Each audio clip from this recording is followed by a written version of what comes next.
कांग्रेस और समाजवादी पार्टी के बीच में किसी तरह की तकरार? लोगों में इक्वलिटी उसकी कमी महसूस होती है। नाम बदलने से इतिहास का एक पन्ना हट जाता है। हिस्ट्री को उल्टा नहीं लिखा जा सकता, जो लिखा जा चुका वो लिखा जा चुका। भारत की दो चीज़ें रहनी चाहिए, इंसाफ और भाईचारा।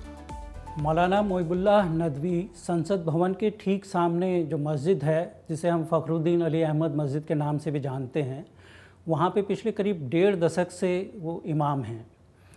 इसी साल अप्रैल में लोकसभा के चुनाव हुए थे, जिसमें रामपुर संसदीय क्षेत्र से उन्होंने एक बड़ी जीत के साथ संसद भवन में पहुंचकर नई पहचान अपनी बनाई है। राजनीति में नए होने के बावजूद नदवी साहब राजनेताओं के लिए कोई अजनबी नहीं हैं। पूर्व राष्ट्रपति APJ अब्दुल कलाम, पूर्व उपराष्ट्रपति हामिद अंसारी जैसी हस्तियों ने इसी मस्जिद में उनके पीछे बैठकर नमाज पढ़ी है। रामपुर में अपने निर्वाचन क्षेत्र के लोगों के प्रति उनका दायित्व क्या होगा, मस्जिद में वो अपनी इमामत जारी रखेंगे, राजनीति और धर्म के बीच वो कैसे संतुलन बनाएंगे, उनका मौलाना से सांसद बनने तक का अनुभव और भविष्य की क्या योजनाएं हैं, इन सब के बारे में बात करने के लिए वो आज हमारे साथ हैं। मौलाना साहब, 4 पार्लियामेंट स्ट्रीट में आपका स्वागत है। बहुत शुक्रिया। आप करीब पिछले 1.5 दशक से लगभग 15 साल से तो ज़्यादा हो गया जब आप यहाँ पे मस्जिद में आप इमामत कर रहे हैं, और मस्जिद और जो हमारा संसद भवन है उसके बीच चंद कदमों का ही फासला है। तो आपको इतना ज़्यादा लंबा समय कैसे लग गया इतनी कम दूरी तय करने में? बहुत अच्छा और उम्दा सवाल है आपका। मैं आपके पड़ोस में और पार्लियामेंट के पड़ोस की इस मस्जिद में पिछले 19 साल से इमामत के फ़राइज़ अंजाम दे रहा हूँ। जब मैंने यहाँ पर इमामत की ज़िम्मेदारी संभाली थी, उस वक्त APJ अब्दुल कलाम साहब स्वर्गीय प्रेसिडेंट ऑफ इंडिया थे, और वो मेरे पीछे नमाज़ पढ़ने के लिए भी आए थे, और मुझे उन्होंने बड़ी बधाई दी थी, क्योंकि उमूमन जो इमाम होते हैं ऐसी ज़िम्मेदार जगह वो बहुत एजेड होते हैं, एजेड आ जाते हैं, लेकिन उन्होंने मुझे बहुत कम उम्री में मुझे सुना और सुन कर के मुझे बधाई दी, और बाद में भी मुझसे कुछ चीज़ें वो पूछते रहे, राब्ते में रहे। तो लेकिन ये कि पॉलिटिकल, तो ये मस्जिद जो है इसकी एक तारीख़ रही है कि जब ये पार्लियामेंट की इमारत कौंसिल हाउस कहलाती थी बिफोर इंडिपेंडेंस, आज़ादी से पहले, तो उस वक्त भी जो काउंसलर कहलाते थे, चुनकर आते थे, वो भी इस मस्जिद में आते थे, और वही लोग बेशतर उनमें से फ्रीडम फाइटर बने जो यहाँ पर नमाज के लिए आते थे। और इसलिए मौलाना आज़ाद ने भी इस मस्जिद में नमाज भी पढ़ाई है और नमाज़ें पढ़ी भी हैं। नेहरू जी भी आए हैं, राजेंद्र प्रसाद जी भी आए हैं इस मस्जिद में, और उसके अलावा जो और भी फ़खरुद्दीन अली अहमद साहब की तो मज़ार और क़ब्र यहीं पर है मस्जिद कंपाउंड में, ज़ाकिर हुसैन साहब, और विदेश के भी लोग यहाँ, गवर्नमेंट ऑफ इंडिया यहीं इसी मस्जिद में उनको नमाज के लिए ऑफ़र करती रही है। लाइक अभी पीछे मोदी जी ने चीफ़ गेस्ट बनाया था एक मरतबा नजीब रज़ाक साहब, तो इसी मस्जिद में आए। इससे पहले महासिर मोहम्मद भी इस मस्जिद में आए, ज़ियाउल हक़ भी सार्क सम्मेलन में इस मस्जिद में आए, इरशाद साहब, मामून अब्दुल क़य्यूम, और ऐसे ही गल्फ़ के बहुत से हेड ऑफ़ द स्टेट्स यहाँ पर विज़िट करते रहे, नमाज के लिए आते रहे हैं। तो इस मस्जिद की एक तारीख़ रही है। तो यहाँ पर देश के और हिंदू मुस्लिम सब लोग यहाँ पर आते रहे हैं। मैं समझता हूँ ऊपर वाले ने जो रब है हम सब का, उसने ये मौका दिया अचानक कि मैं इसमें आया, और फिर जनता के भरोसे और एतमाद से, एक इमामत बग़ैर आवाम के एतमाद और भरोसे के, विश्वास के नहीं कर सकता कोई आदमी भी, और ऐसे ही ना इलेक्शन बग़ैर उसके आवाम की मर्ज़ी के जीत सकता है। तो दोनों चीज़ें ये इसमें मैं समझता हूँ ऊपर वाले का करम तो है, लेकिन ऊपर वाले की जो मखलूक है, जो उसका कुनबा है, सब धर्मों में कहा गया है कि मखलूक जो है, जो सारी मानव जाति है, ये उसका कुनबा है। इस कुनबे की के विश्वास और इसके यकीन और एतमाद के बिना ये एंट्री पॉसिबल नहीं थी। तो आपने ये समाजवादी पार्टी को ही क्यों चुना राजनीति में आने के लिए? क्योंकि अगर आप जैसे जो रूलिंग पार्टी है उसके खिलाफ ही अगर जाना है, उससे आप इत्तेफाक नहीं रखते हैं, तो दूसरी और बड़ी पार्टी जैसे कांग्रेस भी थी जो उत्तर प्रदेश में भी है जिसका अस्तित्व, तो सिर्फ समाजवादी पार्टी आपका पहले से उनके साथ कोई जुड़ाव था या अचानक इस तरह की स्थितियां बनी कि उसी में आपको ठीक लगा? देखिए, समाजवाद एक नज़रिया है, समाजवादी पार्टी का एक नज़रिया है। और चूँकि मैं खुद उत्तर प्रदेश से बिलोंग करता हूँ, रामपुर से ही मेरा होम टाउन रज़ानगर रामपुर ही है। मुलायम सिंह जी और अब अखिलेश जी जो नेतृत्व कर रहे हैं, जो रिप्रेजेंट कर रहे हैं, समाजवाद के समाज में सबको इक्वलिटी मिले, जो संविधान का भी एक उसूल और ज़ाब्ता है, इक्वलिटी मिले और समाज के सब वर्गों को कोई वंचित ना रहे, महरूम ना रहे कोई। समाजवाद नाम ही उन्होंने शायद इसी वजह से रखा है कि सबको मान सम्मान और इज्जत मिले और भाईचारा कायम रहे। तो इस वजह से फिर कुछ चूँकि हमारी मस्जिद में आने वाले नमाजियों में समाजवादी के लोगों से भी मुलाकात उनसे ज़्यादा ताल्लुक़ रहा, तो उनके इस नज़रिए को, समाजवादी नज़रिए को समझने में हमें मदद मिली। और जो इस वक्त भी जो आपने अभी करंट सिनेरियो में देखा कि समाजवाद नज़रिया जो है यूपी में बहुत मजबूती के साथ जो है वो आया है निखर के, और उसकी सबसे बड़ी वजह यही है कि समाज के सभी वर्गों की उसमें शमूलियत है। इसके लिए अखिलेश जी बहुत काबिल मुबारकबाद हैं। कांग्रेस को जिस तरह का सपोर्ट मिला है इस बार के चुनाव में, और कांग्रेस और समाजवादी पार्टी लगभग एक ही वर्ग की नुमाइंदगी करते हैं, तो उसमें आपको लगता नहीं कि आने वाले समय में कांग्रेस और समाजवादी पार्टी के बीच में किसी तरह की तकरार, किसी तरह की मतभेदों की गुंजाइश बनती है? देखिए, ये तो पॉलिटिकल लाइफ हो या व्यक्तिगत लाइफ, आप जानते हैं कि ये तो सिर्फ चलता रहता है मतभेद। लेकिन आइडियोलॉजिकली जिस तरह का एक यूनिटी हुई है, और कांग्रेस में भी इस तरह की फ़िक्र है कि भाई वंचित लोगों को, लेकिन एक कल्चर काफ़ी अरसे से ये हो गया था मुल्क में कि सिर्फ़ और सिर्फ जो लोग पैसे वाले हैं, ख़ानदानी बैकग्राउंड वाले हैं, सिर्फ वही राजनीति में आ सकते हैं। मैं समझता हूँ अखिलेश जी ने एक साधारण एक मस्जिद के इमाम को लाकर, जिस पर लोगों का भरोसा और एतमाद था, मस्जिद में था, तो उन्होंने शहर में, पूरे शहर में हिंदू और मुसलमान सब ने, मुझे ऐसा नहीं कि सिर्फ मुस्लिम के वोट मिले हों, मैं समझता हूँ कि मुझे जो वोट मिले सबके मिले हैं, और मिले हैं यकीनन।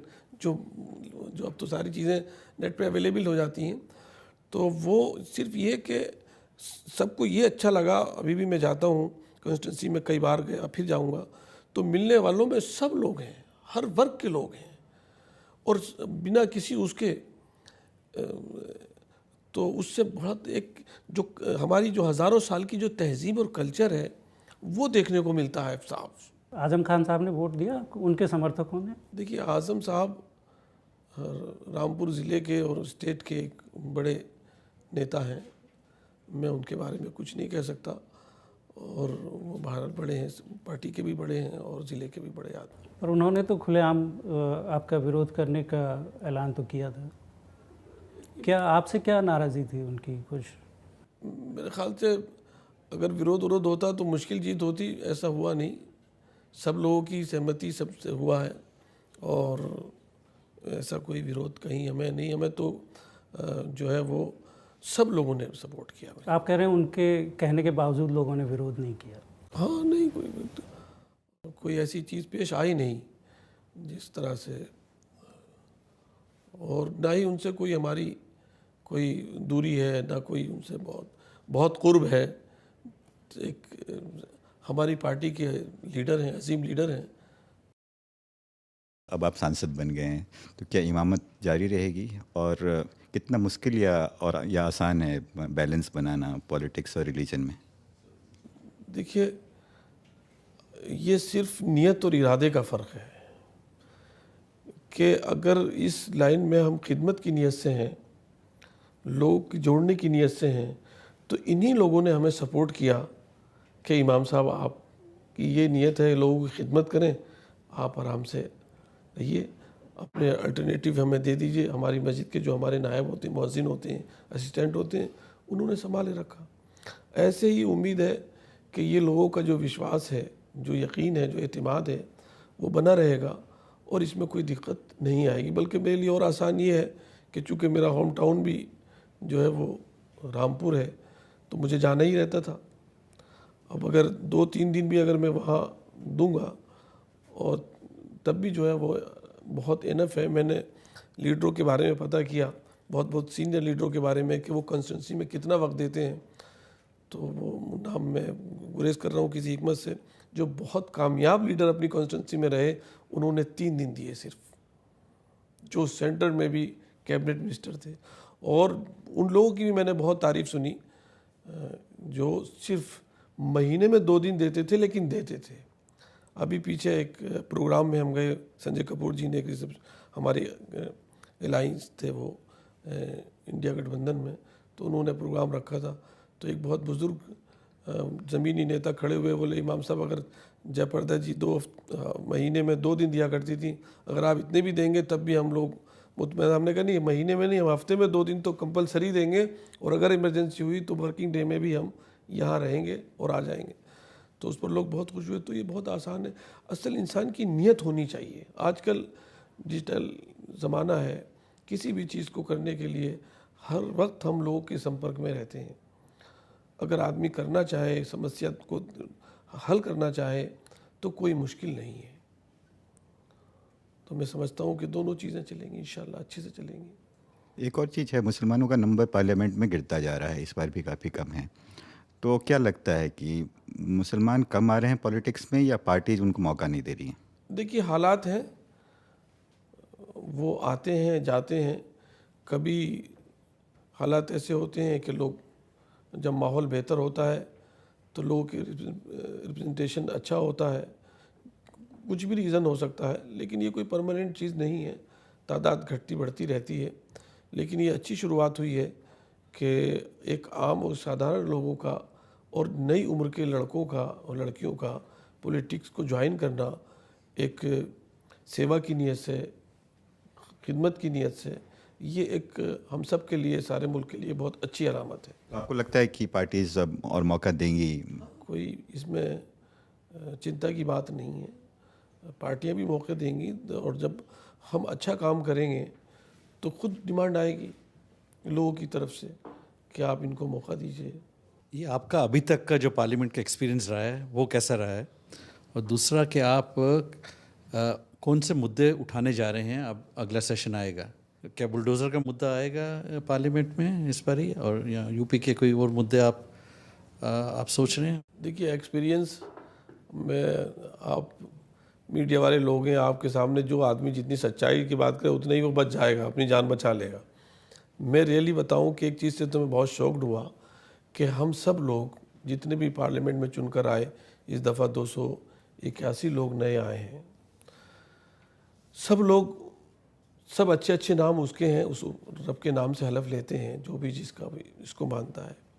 लेकिन अफसोस ये हुआ कि बस जैसे ही हलफ लेके नीचे आते हैं हम लोग, फिर वो सब चीज़ें भूल जाते हैं। कम से कम सदन के अंदर तो हम लोग एक दूसरे का उसी पर अमल करें जिसको नाम से हलफ ले रहे हैं, शपथ ले रहे हैं, जिसके नाम से कसम खा रहे हैं। ये चीज़ मुझे बड़ी अच्छी नहीं लगी कि हम लोग क्यों अपने, मतलब ऊपर वाले को धोखा दे रहे हैं।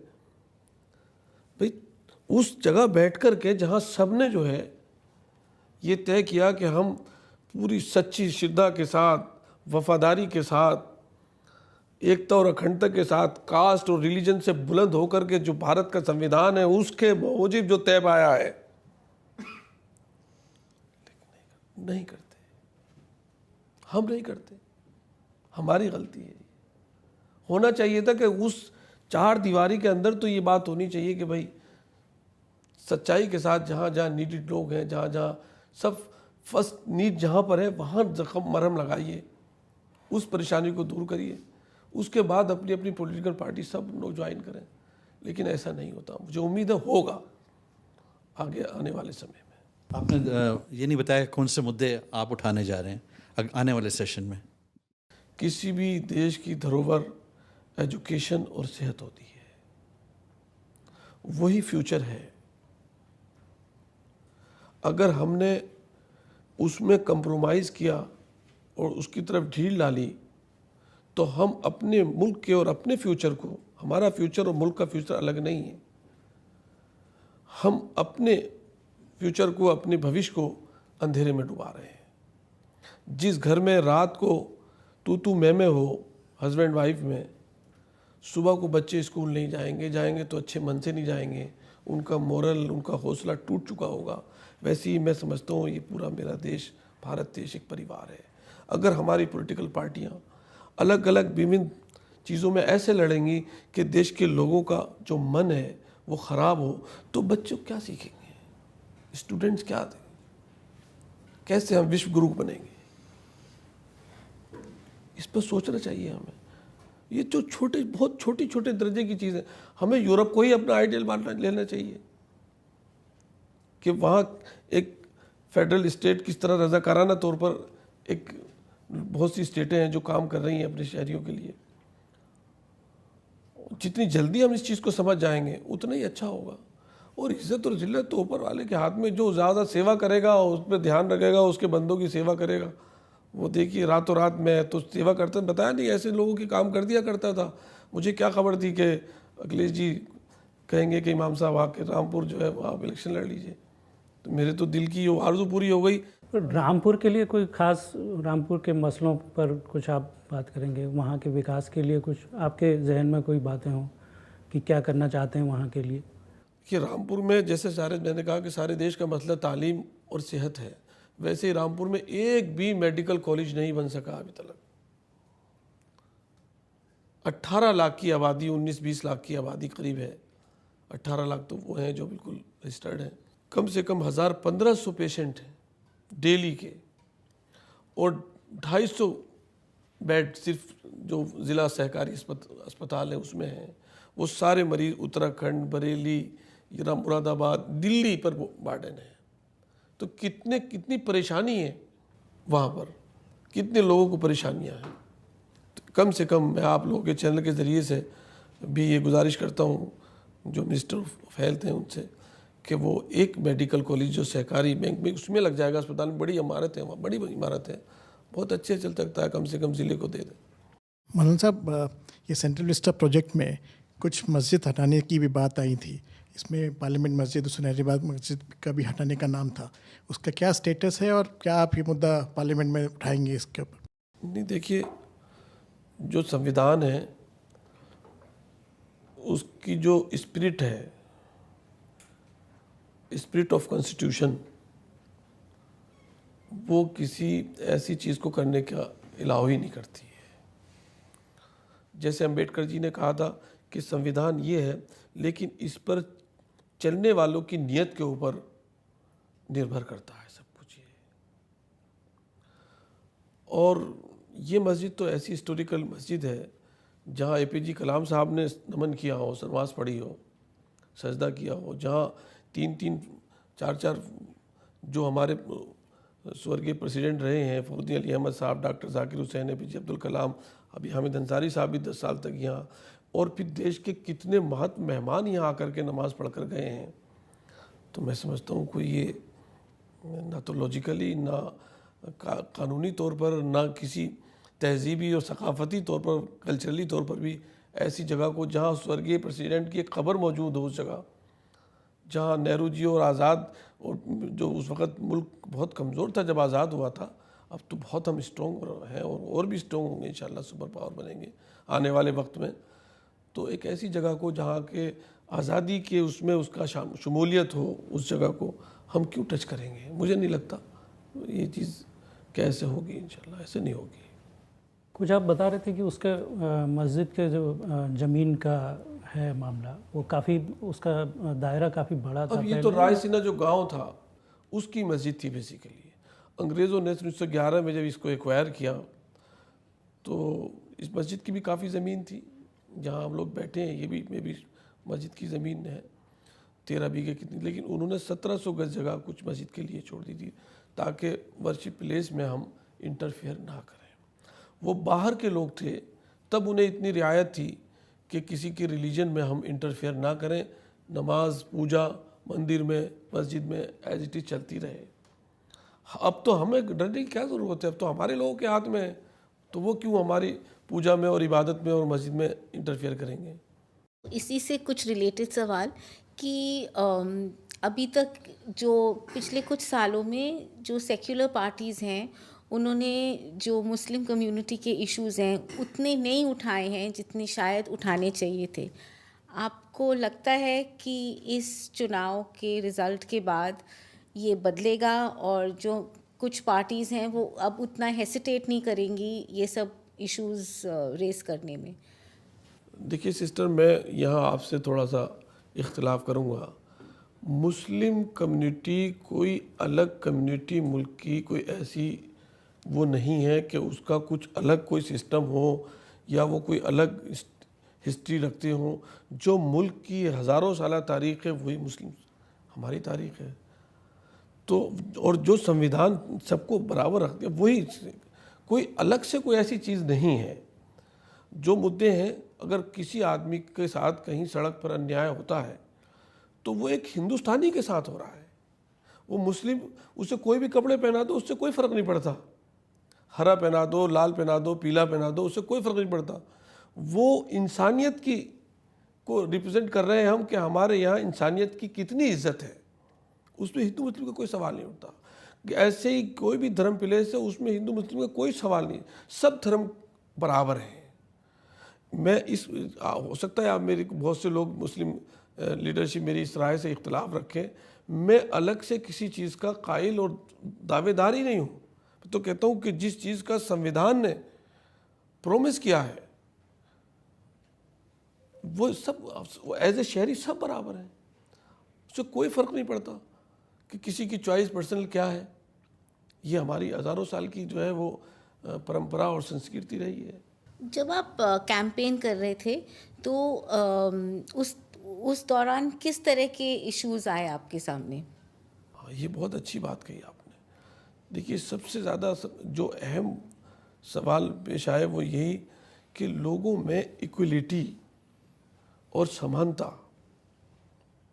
जो फेटर्निटी जो लफ्ज़ आया है उसकी कमी महसूस होती है। जस्टिस और फेटर्निटी, इंसाफ और भाईचारा, ये दो चीज़ें हमारी संस्कृति की, हमारे संविधान की, हमारे उन पुरखों की जिन्होंने हज़ारों साल जुल्म से लड़ाई लड़ी है, उनकी रूह की भी आवाज़ यही है कि भारत की ये दो चीज़ें रहनी चाहिए, इंसाफ और भाईचारा।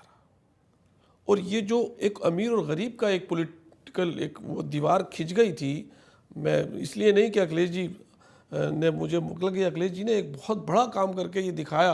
कई लोग पार्लियामेंट में मुझे मेंबर मिले कि इमाम साहब आपने जो है वो इस रिवायत को तोड़ा है समाजवादी ने और अखिलेश जी ने कि ये सिर्फ जो सियासत में आने का सिर्फ पैसे वालों का काम है या सिर्फ जो है जिनकी बैकग्राउंड है उनका ही काम है, बल्कि आपने दिखाया कि नहीं, ये कोई भी आ सकता है अगर कोई सच्ची नीयत और उसकी श्रद्धा हो कि मैं खिदमत करूँगा। आपने कहा कि जैसे मुस्लिम कौम के लिए आपको अलग से कोई विशेष रियायत की ज़रूरत नहीं है, जो सब भारत वाले हैं उन सब के लिए एक तरह का कानून ये सब होना चाहिए, वही आप कहना चाह रहे हैं। उस संदर्भ में प्रधानमंत्री मोदी और उनकी पार्टी भारतीय जनता पार्टी जब कहती है कि सबका साथ सबका विकास की बात करती है वो, और वो कहती है कि हिंदू और मुस्लिम में उनकी योजनाओं में किसी तरह का भेद नहीं है, सबके लिए बनी है, तो आप उससे इख्तिलाफ रखते हैं, आप उस पर भरोसा करते हैं? देखिए वही हमने कहा कि जब तक नियत और इरादा हो, अल्फाज तो कॉन्स्टिट्यूशन में सबके लिए हैं, उनको लागू और नाफिज करने में हमारी पूरा खुलूस झलकता हो कि हम सबको बराबरी के साथ करें और सबकी सहमति से हो, और उसके लिए सहमति ज़रूरी है। अब मान लीजिए मैं खुद अपनी कॉन्स्टिट्यूंसी को चाहता हूँ कि एक आइडियल कॉन्स्टिट्यूंसी बने, हमने अब वहाँ हम लोगों को छान रहे हैं, हर कम्युनिटी में से लोग लेंगे, वो तय करें कि कहाँ कहाँ फर्स्ट नीड चाहिए उनको, थोड़ी थोड़ी सही सब जगह पहुँचे, सबकी शमूलियत से पहुँचे, सबकी राय से पहुँचे, तो वो ज़्यादा अच्छा है। नहीं होना चाहिए, पर हो रहा है क्या? नहीं, वो तो आप उससे बेहतर जानते हैं। नहीं, हम तो आपसे पूछ रहे हैं। नहीं, ये अलग विषय है, कितना हो रहा है, कहाँ हो रहा है, सब एक अलग विषय है। इमाम साहब, इस बार जो ओथ हुई उसमें ओवैसी साहब ने जय फ़लस्तीन का नारा बुलंद किया, भाजपा के कुछ एमपीज़ जो है जय हिंदू राष्ट्र, और जय श्री राम के नारे अक्सर लगाते रहते हैं। तो आपको लगता है कि लोकसभा के अंदर या संसद के अंदर इस तरह के नारे जायज़ हैं? इसके लिए तो शायद कोई कमेटी स्पीकर साहब ने बना दी है। मैं समझता हूँ इसमें कुछ हमें कहने के लिए कुछ नहीं बचा है। वो जो हुआ वो हो चुका। हम तो चाहते हैं कि जो संविधान ने जो जितना कहा है, और वो उसमें तो सब संविधान के अकॉर्डिंग ही उसको अपने जो जिसकी आस्था है उसी का नाम लेता है। उसमें तो कुछ कहने के लिए कुछ बचता ही नहीं है, सब उसी के नाम से शुरू करते हैं। मौलाना साहब, इसी से जुड़ा हुआ एक सवाल है। आप हर जुमा को, हम भी सुनते हैं, मैं भी जाता हूँ आपके यहाँ नमाज़ पढ़ने के लिए, गाज़ा के लिए दुआ करवाते हैं। आपको लगता है कि दुनिया ने इस वक्त गाज़ा के लोगों की तरफ आंखें बंद कर दी हैं और उसमें हमारा मुल्क भी शामिल है?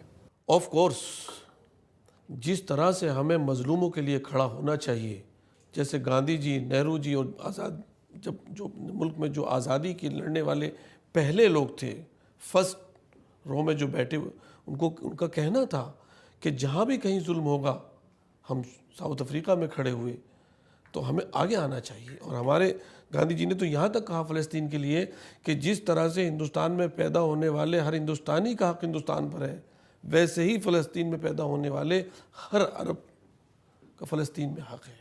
उनको एक स्ट्रेटजी के तहत बेघर करना, और जिस तरह से दुनिया ने इस वक्त उनकी तरफ से उनके हक में ना बोल करके एक वो परंपरा शुरू की है, ये सारी इंसानियत का नुकसान है। और जैसे मैंने अभी अर्ज़ किया कि भारत बहुत अजीम देश, हमारा इतना ग्रेटनेस है कि हमें अंदाज़ा ही नहीं कि हम कितने ग्रेट हैं। भारत को तो न सिर्फ वहाँ मध्यस्थता करके उसे जंग को रुकवाना चाहिए, बल्कि यूक्रेन में भी जो इंटरफेयर करके उसको रुकवाना चाहिए, क्योंकि भारत सबसे ज़्यादा इंसानियत की सबसे बड़ी मिसाल है। दुनिया में इससे बड़ी कोई और मिसाल नहीं है। इमाम साहब, अभी हाल ही में सुप्रीम कोर्ट का एक फ़ैसला आया था जिसमें उन्होंने कहा है कि तलाक़शुदा महिलाएं जो हैं वो मेंटेनेंस की हकदार हैं। All India Muslim personal law board ने कहा है कि ये फ़ैसला इस्लामिक लॉ के ख़िलाफ़ है और वो इसको ओवरटर्न करने के लिए कदम उठाएंगे। आपकी इस मुद्दे पर क्या राय है? देखिए, ये बहुत पहले का मुद्दा है और पहले ही से सुप्रीम कोर्ट ने इसको कह दिया था। अब उसको दोबारा उसको रिपीट किया गया है। मैं समझता हूँ इसमें कुछ कहने के लिए कुछ है नहीं, और इन हज़रात ने अपना मौक़िफ़ वाज़े किया है, सुप्रीम कोर्ट ने अपना स्टैंड वाज़े किया है। आपकी यूनिफॉर्म सिविल कोड पे क्या राय है? देखिए, यूनिवर्सल कार्ड जो है वो यूसीसी सबकी सहमति से लिखा हुआ है वर्ड कॉन्स्टिट्यूशन में। सबकी सहमति होगी जभी तो उसकी तरफ बढ़ेंगे। अब किसी की सहमति आप ना लें तो फिर तो वो जबर हो गया, फिर वो अगेंस्ट द कॉन्स्टिट्यूशन हुआ। सहमति का लफ्ज़ है और सहमति ही उस जमहूरियत की स्पिरिट है। तो आपका मानना है कि अगर यूसीसी लागू भी करना है तो पहले एक सहमति बनानी होगी, पहले यूनानिमिटी बनानी होगी उसको? बिल्कुल बिल्कुल, ऑफ कोर्स सहमति पहला स्टेप है किसी भी चीज़ को लाने से। और उसकी किसी के खदशात कुछ हैं, किसी की फाउंडेशन कुछ है, किसी की कुछ है। अपने हमारे मुल्क में सब तरह के कल्चर हैं, हर तरह, साउथ का अलग कल्चर है, नॉर्थ का अलग कल्चर है, ईस्ट का अलग कल्चर है, वेस्ट का अलग कल्चर, हर कितनी तो भाषाएं अलग हैं, ज़बान अलग है, कल्चर अलग है जो, लेकिन इन सब के बावजूद एक बड़ा कल्चर है हमारा कि हम इस सब को समाये हुए हैं। ये भी हमारा कल्चर। तो अब जब जहाँ तक जिसकी बाउंडेशन है उसमें सबकी सहमति हो कि एक बड़ा जो स्कोप बने तो उसमें सबको लेने की बात हो तो सहमति से तो होना चाहिए। सहमति का मसला है। इमाम साहब, कुछ लोग मानते हैं कि पिछले 8-10 साल से जो माइनॉरिटीज़ हैं वो एक डर, एक भय और एक इनसिक्योरिटी के माहौल में रह रहे थे। तो आपका क्या कहना है इस पे? और दूसरी बात, जो ये चुनाव के नतीजे आए, इससे इस पर फ़र्क पड़ेगा आप माहौल में? देखिए, माइनॉरिटी के लिए नहीं, डर जो है वो सभी वर्गों में है, सभी लोगों में है।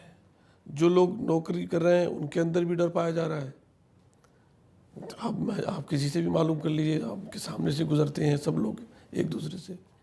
डर सब में आया है, सिर्फ माइनॉरिटी में नहीं। वो डर क्यों आया है ये सोचने की बात है। जब कानून को नाफिज करने वाले लोगों में उनकी मंशा और नियत और इरादा, नीति और नियत जब साफ होती है तो डर ख़त्म हो जाता है। इंसाफ जहाँ होता है वहाँ डर निकलता है। जहाँ बेइंसाफ़ी होती है वहाँ डर खुद घर में महसूस होता है, आदमी को अपने घर में महसूस होने लगता है।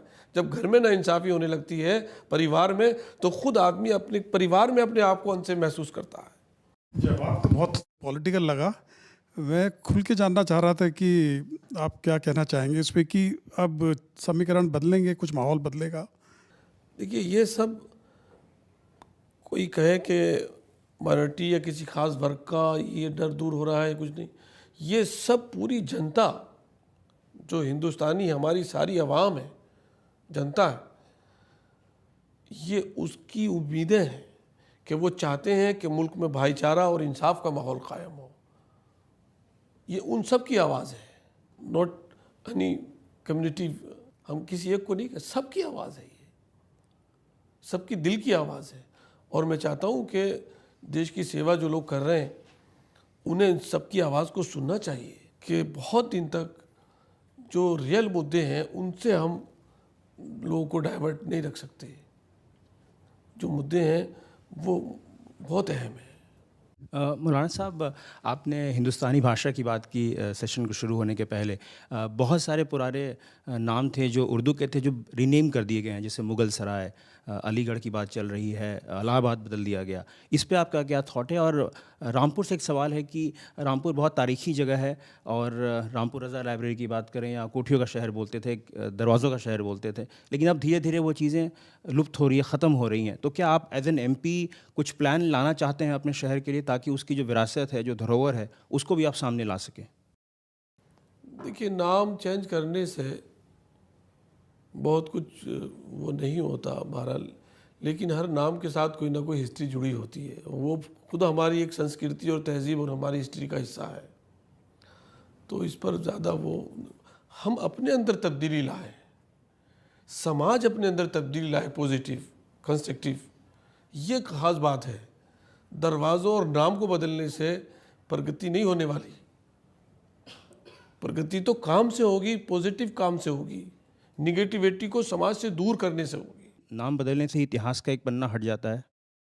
कोई पन्ना नहीं हट जाता, वो हज़ारों जगह लिखा हुआ है। जिस चीज़ को हम हटा रहे हैं वो हट ही नहीं सकता, वो तो हज़ारों जगह लिखा हुआ हिस्ट्री में है, तो उससे कोई फ़र्क नहीं पड़ता। जो जिस तरह से सुई को हम उल्टा नहीं घुमा सकते, इसी तरह से हिस्ट्री को उल्टा नहीं लिखा जा सकता। जो लिखा जा चुका वो लिखा जा चुका। अब तो हमें अब उसमें बेहतरी है कि हम उसको किस तरह से प्रगति की तरफ अपनी दिशा करें, ये है असल बात। इमाम साहब, एक सवाल अखिलेश यादव की लीडरशिप को लेकर के है कि अखिलेश की लीडरशिप को आप कैसे देखते हैं, और इस बार समाजवादी पार्टी के 37 सांसद हैं। फ्यूचर में कभी मौका मिला तो क्या अखिलेश यादव भी प्रधानमंत्री पद के दावेदार हो सकते हैं आपकी नज़र में? देखिए, ये तो जनता का फैसला होता है, और क्या वो समीकरण बने ये तो जनता का फैसला होगा। जब भी होगा, जिसके मुकद्दर में लिखा, जो जनता जिसको प्यार और सम्मान देगी। हाँ, ये बात है कि यूपी के इन चुनावों में अखिलेश यादव जी ने बहुत सच्ची श्रद्धा से, बहुत साफ दिल से हर वर्ग को, हर वंचित वर्ग को ऊपर उठाने की कोशिश की, और जो रिवायती जो तरीक़ा था सियासी पार्टियों का, उससे हट कर के उन्होंने यंग लोगों को टिकट दिए, उनसे बात भी की, और फिर जो है वो एक अलग तरीके से, बिल्कुल अच्छे तरीके से, क्या कहते हैं, उन्होंने एक परंपरा शुरू की है कि उन लोगों को लाया जाए जो जिनके मन में समाज की खिदमत करने का जज्बा है, शौक़ है, भावना है, अच्छी भावना है, और उससे करना चाहते हैं। बहुत बहुत शुक्रिया इमाम साहब। Thank you.